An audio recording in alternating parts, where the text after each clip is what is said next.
Hi అండి. వర్షం పడిందంటే ఇంకా మా క్వార్టర్స్ ముందు దారుణంగా అయిపోతది పరిస్థితి. నడవడానికి కూడా ఇబ్బంది పడిపోతాము. అంత జారిపోతామేమో భయమేస్తది. సో, ఇదొచ్చేసి వేరే దగ్గరనమాట. వాళ్ళు కూరగాయలు సర్దుకునే విధానం చూసి నాకు వీడియో తీయాలనిపించిందండి. అన్నీ దొరుకుతాయి. టక్కుమని ఏ కూరగాయ కావాలో ఆ కూరగాయ ఎంచుకొని, తీసుకొని వెళ్ళిపోవచ్చు ఇంటికి. అంతా నీట్‌గా సర్దుతారు.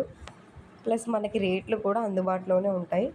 చాలా బాగా సర్దుతారు. ఈ విధానం చూసి నేను వీడియో తీశానండి. ఇది వేరే దగ్గరనమాట.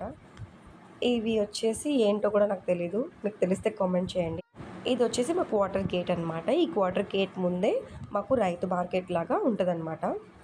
మార్నింగే 5:00 నుంచి స్టార్ట్ అయిపోతది. అందరూ ఫ్రెష్‌గా వాళ్ళ పొలాల్లో పండిన కూరగాయలన్నీ తీసుకొచ్చి ఇక్కడ పెట్టేస్తారనమాట. టామ్స్ కదా! ఇక్కడ ఎక్కువ నడుస్తాయి టామ్సే. సో, ఆ టామ్స్ మీద తీసుకొచ్చేసి మొత్తం పెట్టేస్తారనమాట కూరగాయలన్నీ. ఈ విషయంలో మాత్రం చాలా లక్కీ అండి. ఇలా గేట్ దాటగానే మాకు క్వార్టర్స్ ముందే ఈ కూరగాయలన్నీ దొరుకుతాయి. హ్యాపీగా కొనుక్కొని వెళ్ళిపోతాం. స్కూల్స్ కూడా పిల్లలకి చాలా దగ్గరే.